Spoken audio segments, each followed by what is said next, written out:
अब चुनाव पर जरा सा हम आते हैं, क्योंकि चुनाव प्रचार जो आपका चल रहा है, कितने संतुष्ट हैं आप अभी तक? आपको लग रहा है कि मजबूत स्थिति में हैं? बिल्कुल। बिहार की जनता नीतीश जी को सपोर्ट करना चाहती है, स्टेबिलिटी चाहती है और स्टेबिलिटी के साथ साथ विकास चाहती है।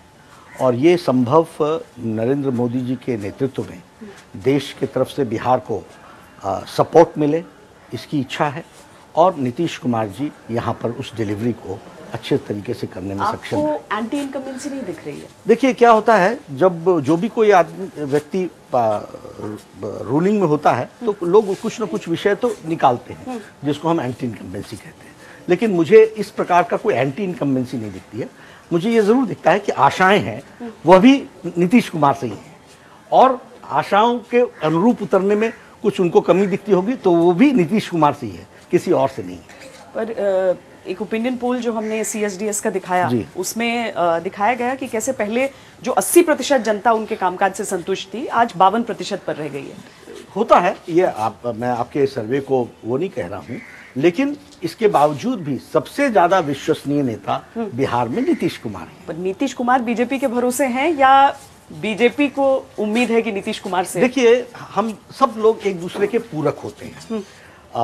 जहां तक मोदी जी का सवाल है, दुनिया में और देश में विश्वसनीयता उनकी कायम है और लोग उनको विश्वसनीय नेता के रूप में देखते हैं, फॉलो करते हैं, उनको मानते हैं।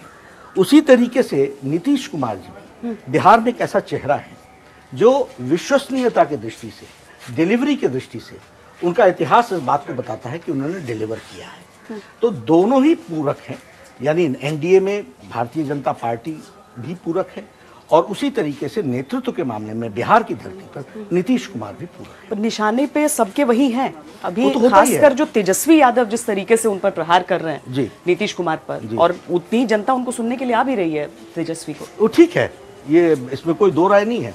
लेकिन जनता बिहार की जानती है कि तेजस्वी और उनकी पार्टी का बैकग्राउंड क्या है, उनकी पार्टी का DNA क्या है।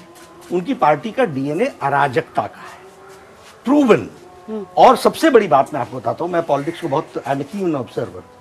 पॉलिटिक्स में जब तक आप अपनी गलतियों का रियलाइजेशन नहीं करते हैं तब तक आप आगे नहीं बढ़ते।